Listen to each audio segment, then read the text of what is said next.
Cordial saludo, mundo educativo, continuando con la semiología cardiovascular, la parte de auscultación cardíaca anormal. Entonces vamos a ver las principales características de las alteraciones en los ruidos cardíacos, comenzando por las alteraciones en el R1. Y podemos decir que el R1 puede estar velado o puede estar desdoblado. Entonces hablemos del R1 velado. El R1 velado ocurre cuando hay por ejemplo, un soplo sistólico de insuficiencia, como ocurre por ejemplo en la insuficiencia mitral, en donde las valvas no coaptan bien, no cierran bien, y obviamente baja la intensidad de ese primer ruido. El R1 también puede estar desdoblado y ampliamente cuando uno sospeche, debe hacer sospechar, cuando es amplio, un bloqueo de rama derecha, donde se retarda la contracción ventricular y se atrasa el cierre de la válvula tricúspide. Obviamente se puede estar desdoblado el segundo ruido. Entonces uno escucharía el tum-ta, sino el tum, turum-ta, turum-ta, turum-ta. En estos casos el foco pulmonar también se encuentra desdoblado. Entonces más o menos es encontrar primer ruido, pequeño silencio, y encontramos ese desdoblamiento del segundo ruido. Desdoblamiento amplio. Entonces, desdoblamiento amplio, el segundo ruido sospeche siempre, del primero sospeche siempre bloqueo de rama derecha. Puede aparecer también alteraciones en el timbre y tono, como en la estenosis mitral, las válvulas se vuelven fibrosas y el R1 es de tonalidad alta y un timbre metálico. El R1 tonalidad, entonces aparece este fenómeno acá.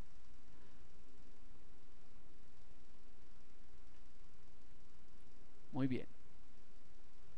Ahora tenemos el R2. En el R2 entonces podemos ver la intensidad. La intensidad en el R2 puede estar disminuida en casos donde el gasto ventricular, donde disminuye ese gasto ventricular, en caso de extrasístoles, de estenosis aórtica, de estenosis pulmonar, de miocardiopatías, de estenosis aórtica calcificada, disminuye la intensidad del R2. Recuerde que también en casos de pericarditis, derrame pericárdico, obesidad, grandes masas musculares, baja la intensidad. Obviamente de todos los ruidos. Está aumentada en casos donde aumenta el gasto cardíaco, el R2, por ejemplo en persistencia del ductus arterioso, en comunicación interauricular, es decir, casos donde hay un shunt de izquierda a derecha, aumenta el flujo a través de esas valvas, de esas sigmoideas, y obviamente la pulmonar se hace intensa. En los niños el segundo ruido es más intenso en el área pulmonar y en la hipertensión arterial sistémica o pulmonar del pequeño circuito también aparece un R2 o puede aparecer aumentado. Uno diría algo como esto: tum ta, tum ta, tum ta, tum ta. En tono y timbre depende del endurecimiento de las sigmoideas, que puede dar como resultado un ruido seco. Yo pienso que esto no es tan importante y realmente no va a ser significativo a la hora de identificar anormalidades. Más interesan de pronto los desdoblamientos. Entonces tenemos en casos de desdoblamiento constante, ¿cierto? Desdoblamiento constante del R2, tum tra, tum tra, tum tra, tum tra, tum tra, tum tra, tum tra, ¿sí? Puede ser de origen mecánico, eléctrico. Lo produce un bloqueo de rama derecha, por ejemplo, donde se retrasa la conducción, el estímulo en relación con el lado izquierdo, y produce asincronía electromecánica. Por ello se retrasa el cierre de la pulmonar, se hace más acentuado y obviamente se acentúa más aún en la inspiración profunda. Intentemos mirar si logramos escucharlo. Parece que no. Y el otro es el desdoblamiento paradójico. En bloqueos de rama izquierda, habíamos hablado en el día de hoy, bloqueos de rama izquierda aparecen en expiración. En el bloqueo el estímulo alcanza el miocardio ventricular izquierdo luego de la activación del derecho. La contracción del derecho tiene lugar antes del ventrículo izquierdo. El componente aórtico se sitúa luego del pulmonar. Con la inspiración profunda hay más sangre para el ventrículo derecho, retrasando la sístole, y cierra la válvula aórtica, siendo el R2 ya único. Mire que aparece un segundo ruido único. En expiración disminuye el retorno y el componente pulmonar hacia adelante, se desdobla paradójicamente, entre comillas. A ver si aparece. Muy bien. Aquí estamos mostrando el desdoblamiento del segundo ruido.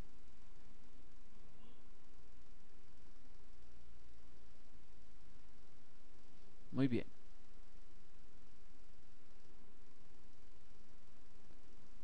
Aquí vamos a evidenciar un desdoblamiento fijo del R2 para que lo escuchen bien.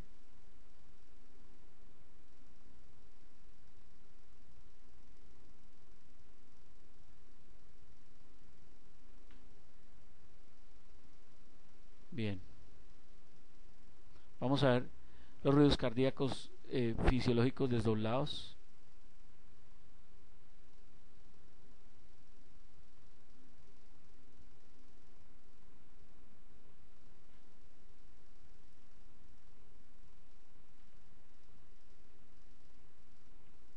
Otro, un desdoblamiento amplio.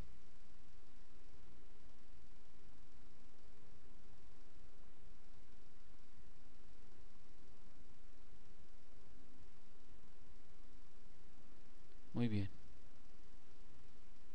Bueno, y vamos a hablar del tercer ruido, lo que llaman el ritmo triple.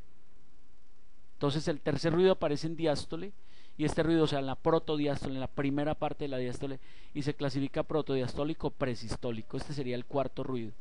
El triple presistólico depende de la presencia de un tercer ruido, y es frecuente cuando existe alguna alteración de la distensibilidad. Que cambiemos esto acá de un tercero, ¿sí? Y el R3 patológico, perdón, este es presistólico, este es el cuarto, corrijo.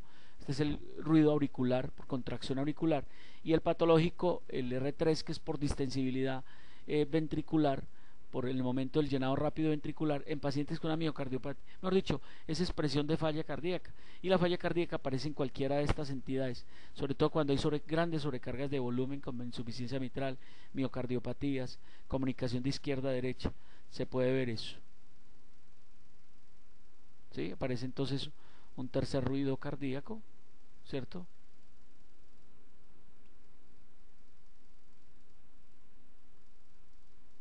Y aquí vamos a ver, a escuchar entonces el R3. Parece un desdoblamiento, este es presistólico.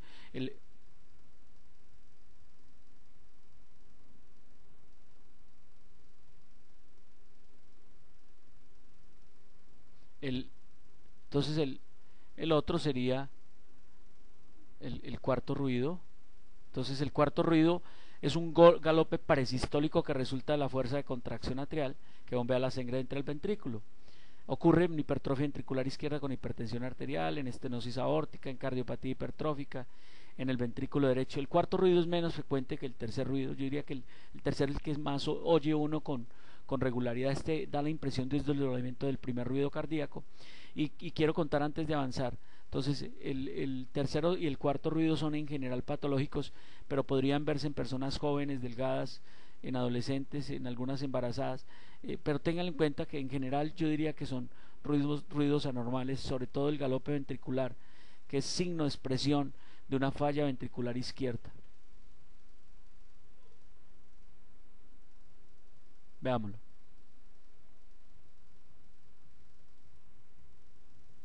Son los cuatro ruidos cardíacos, un galope típico, ritmo de cuádruple. Los dos ruidos parecen desdoblados.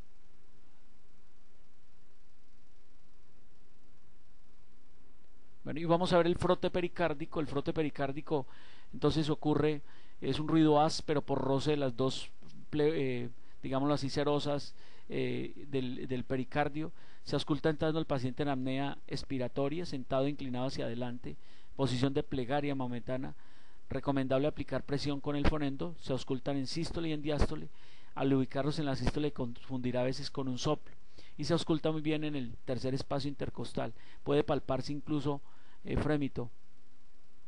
Entonces, cuando se ve en frote pericárdico, se ve, por ejemplo, en pacientes que tienen pericarditis que pueden ser virales muy frecuentes, pericarditis que pueden ser posinfarto, la pericarditis que puede acompañar a las colagenosis, la pericarditis de la tuberculosis, la pericarditis de las micosis, la pericarditis idiopática, muchas causas de pericarditis. Intentemos oírlo acá. Mire que parece un soplo, pero es un sonido muy áspero. parece alejado de los dos ruidos cardíacos.